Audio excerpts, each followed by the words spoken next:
Plants move, and I don't just mean when animals or people take them from one place to another. They can move by themselves. Don't believe me? Just watch this time lapse of my Calathea lancifolia over the course of one day. Check out its movements. Oh, why does it do this? How does it do this? Today we're going to be talking about that. We're going to be talking about the fascinating world of plant movement.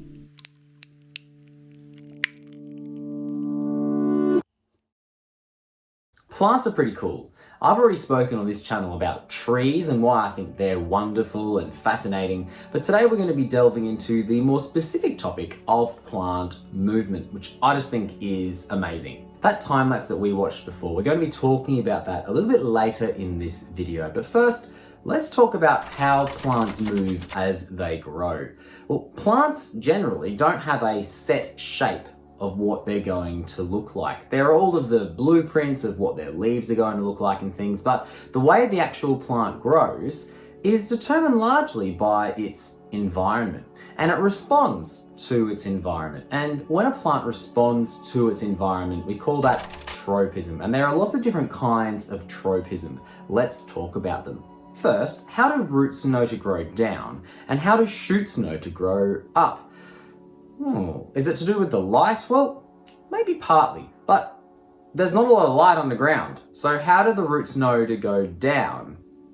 There's no light to guide them or to push them away. So what's going on? How do plant roots know to grow down and plant shoots know to grow up? Well, this is due to geotropism. In the primary meristems of a plant, the primary meristems are the zones that create new cells. They're the parts that grow the new cells, and they're located in the apex zones of a plant. So the tip of a branch, the tip of a stem, or the tip of a root. And they're responsible for the plant growing longer. These zones have got specialized cells which can detect Earth's gravitational pull. The ones in the roots can tell which way is down. And so especially with the taproot, it knows which way to go. And the stems know which way to go away from Earth's gravitational pull, which is why trees generally grow up straight instead of sideways. This is why you may occasionally see a tree like this one. It's got quite a strange shape. At some point, this tree has fallen over, but it's continued to grow. It hasn't lost its roots. It didn't snap, and it's trying to grow up, but it's only growing up from the newer growth. So the tip of the tree wants to go up towards the sky, and the roots underground are going to be wanting to go down. The shoots want to grow away from Earth's center of gravity, and the roots want to grow towards it. This poses a challenge for humans as we attempt to grow plants in space. It's difficult because they're not affected by Earth's gravitational pull. So the roots are a little bit strange. Scientists aboard the International Space Station, and even before we had the International Space Station, have been experimenting with how plants grow in space. We've only really had success with very shallow rooted plants. We haven't tried growing trees yet, but that's a problem which I'm sure we'll face in the future, and I am very interested to see what happens. Then, yes, plants like to grow towards the lights. It's beneficial for a plant to get as much sunlight as it needs. And if that means moving towards the sun, it's going to grow towards the sun. This is called Phototropism. It grows towards the light. There are cells all over the plant which can detect light and tell the plant which way to go. There are different mechanisms that different plants will use, but essentially the cells which detect light are able to change the hormonal balance within a plant, which cause it to curve towards where the light is. So over time, you might notice plants growing towards the light. This is why we need to rotate indoor plants, especially if they're by a window, because they're going to want to lean towards it. Then there's heliotropism, which is also about how plants respond to light, but it's not causing them to grow towards it.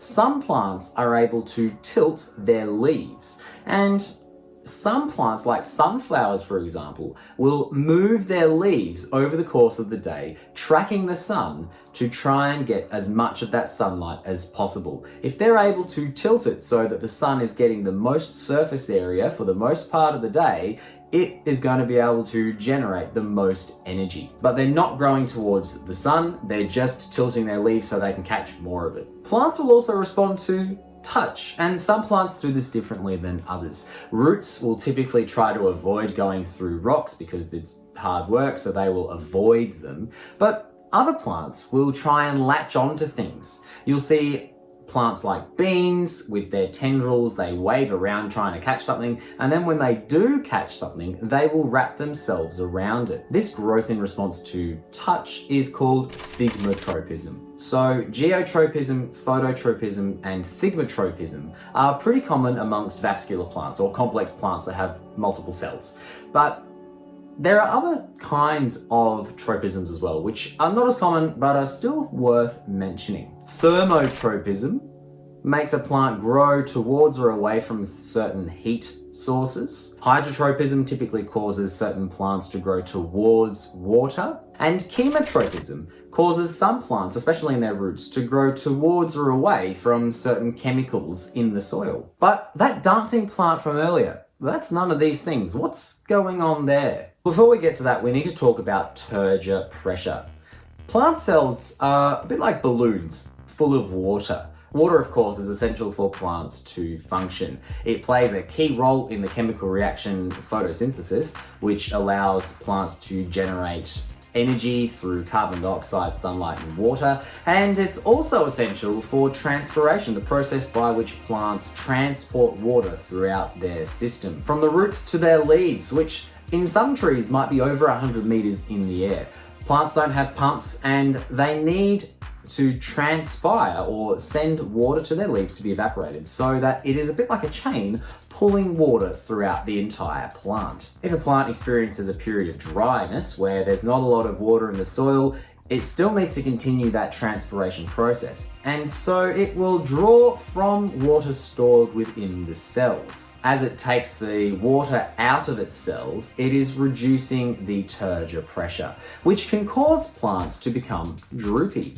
Then, when allowed to fill up again with water, once the soil is watered, it's able to draw new water in from its roots, it will replenish the water that it borrowed, causing a plant to appear to reinflate, like I caught here with these coffee trees. That's pretty cool. But what's it got to do with dancing plants? Some plants have a daily rhythm where they will typically close in the evening and open up during the daytime. And it's not actually caused by sunlight, so it's not heliotropism. This kind of movement is called Nyctinasty. Not all plants have nyctinastic movement, but there are certain plants which can move their leaves or even their petals to close at night and open during the day. How do they do this? Plants have tissue called pulvini, which attach the leaves to the stems or the petioles.